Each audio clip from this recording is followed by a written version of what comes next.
چاہے ایک راوی بدل گیا کسی ایک طبقے میں یا 2 راوی تبدیل ہو گئے، تو اس جب سند میں تبدیلی آئے گی تو وہ محدثین کے نزدیک احادیث جو ہیں وہ ڈیفرنٹ ہو جائیں گی۔ تو محدثین کیا کرتے ہیں؟ محدثین جو ہیں وہ سندوں کی بنا پر احادیث کی کاؤنٹنگ کرتے ہیں۔ دوسرا ہمارا جو ٹاپک ہے وہ حدیث کی اقسام ہے۔ حدیث کی اقسام کو ہم 4 اعتبار سے دیکھیں گے: نوعیت کے اعتبار سے، تعدد ترک کے اعتبار سے، نسبت کے اعتبار سے، قبولیت اور عدم قبولیت کے اعتبار سے، یعنی ان 4 کیٹیگریز کے حوالے سے ہم حدیث کی اقسام جانیں گے۔ تو سب سے پہلے ہم دیکھتے ہیں نوعیت کے اعتبار سے حدیث کی کون کون سی اقسام ہیں، یعنی حدیث جو ہے وہ کس قسم کی ہے۔ آیا وہ حدیث جو ہے وہ کوئی قول ہے، کوئی فعل ہے، یا کسی قول یا فعل پر سکوت کا اظہار ہے۔ تو اس قسم کی جو حدیث ہے، جو نوعیت یعنی وہ جس نوعیت کی وہ حدیث ہوگی، تو نوعیت کے اعتبار سے حدیث کی 3 اقسام آ جاتی ہیں: قولی، فعلی اور تقریری۔ اس کو ہم حدیث کے مفہوم میں، جو ہمارا پچھلا لیکچر تھا جس میں میں نے آپ کو حدیث کا اصطلاحی مفہوم سمجھایا تھا، تو اسی وقت میں نے یہ چیز جو ہے وہ آپ کو کلیئر کر دی تھی ڈیفینیشنز کے ساتھ۔ اگلا جو ہے حدیث کی اگلی اقسام جو ہیں وہ ہیں تعدد ترک کے اعتبار سے حدیث کی اقسام، یعنی راویوں کی تعداد کے اعتبار سے حدیث کی قسمیں۔ راوی ابھی میں آپ کو بتا چکی ہوں کہ حدیث کے 2 پورشن ہوتے ہیں، ایک سند اور دوسرا متن۔ تو ہم سند کو جب چیک کریں گے کہ سند جو ہے اس میں کتنے راوی ہیں، اس اعتبار سے حدیث کو ہم ڈیفرنٹ کیٹیگریز میں 4 کیٹیگریز میں ڈیوائیڈ کر دیں گے۔ سب سے پہلے آتی ہے متواتر حدیث۔ متواتر حدیث کی وہ قسم ہے جس میں کثرت روات ہو، مثلا کثیر تعداد میں راوی موجود ہوں ہر طبقے میں۔ وہ حدیث جس کے سلسلہ سند میں ہر طبقے میں کثیر تعداد میں راوی موجود ہوں وہ متواتر حدیث کہلاتی ہے۔ اب وہ کثیر تعداد میں کتنے ہوں اس کے درمیان اختلاف ہے علماء کا، لیکن زیادہ راجح قول جو ہے وہ یہی ہے کہ ہر طبقے میں کم سے کم 10 راوی کا ہونا ضروری ہے، اور وہ حدیث اتنی کثرت سے روایت کی گئی ہو کہ اتنے لوگوں کا جھوٹ پہ اتفاق یا اتحاد جو ہے وہ مشکل اور محال ہو۔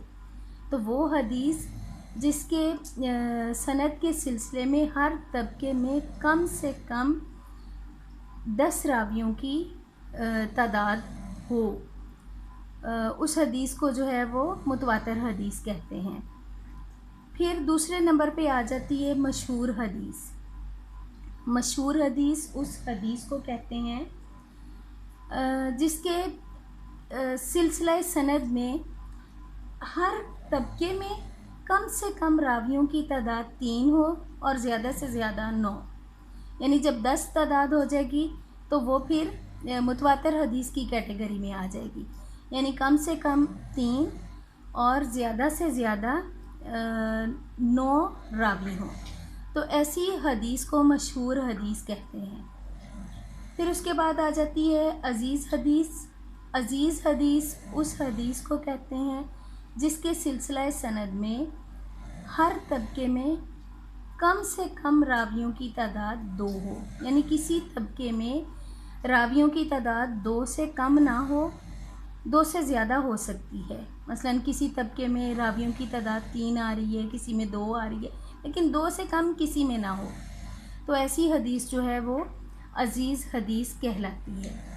غریب حدیث وہ حدیث ہے، حدیث کی اسی قسم کو کہتے ہیں جس کے سلسلہ سند میں کسی طبقے میں کوئی اکیلا راوی رہ جائے، اس حدیث کو مفرد بھی کہا جاتا ہے اور غریب حدیث بھی یہ کہلاتی ہے۔ اب میں تھوڑا سا آپ کو سمجھانا چاہوں گی. ابھی میں آپ لوگوں کو سمجھا رہی تھی کہ جس کے سلسلہ سند میں ہر طبقے میں راویوں کی تعداد اتنی ہو، تو یہ میں نے ایک چارٹ بنایا ہے. یہ سمجھ لیں کہ ایک سلسلہ سند ہے، راوی سے تبع تابعی تک جا رہا ہے، تبع تابعی سے تابعی تک جا رہا ہے، تابعی سے اوپر صحابی تک، اور صحابی سے رسول اللہ صلی اللہ علیہ وسلم تک جا رہا ہے. اب جو ہماری پہلی حدیث تھی متواتر حدیث، اس میں نے آپ کو یہ بتایا کہ ہر طبقے میں، یعنی صحابی کا طبقہ تابعی، طبقہ تبع تابعی اور راوی، یہ الگ الگ طبقات ہیں. چاروں طبقات جو ہیں یہ الگ الگ طبقات ہیں. تو متواتر حدیث میں نے آپ کو بتایا تھا کہ جس کے ہر طبقے میں، پہلی تو بات یہ کہ راوی کثیر تعداد میں ہو. پھر کچھ علماء جو ہیں وہ کہتے ہیں، یا راجح قول جو ہے اس کے بارے میں ہے کہ کم سے کم راویوں کی تعداد 10 ہونا ضروری ہے، 10 سے کم کسی طبقے میں نہ ہو. مثلا جو صحابی کوئی ایک حدیث آپ صلی اللہ علیہ وسلم سے روایت کر رہے ہیں، تو وہ کم از کم 10 صحابی جس حدیث کو روایت کریں گے وہ متواتر حدیث ہوگی. اسی طرح تابعی 10 کریں گے، تبع تابعی راویوں کے طبقے میں، یعنی 10 سے کم کسی میں راوی نہ ہو کسی طبقے میں.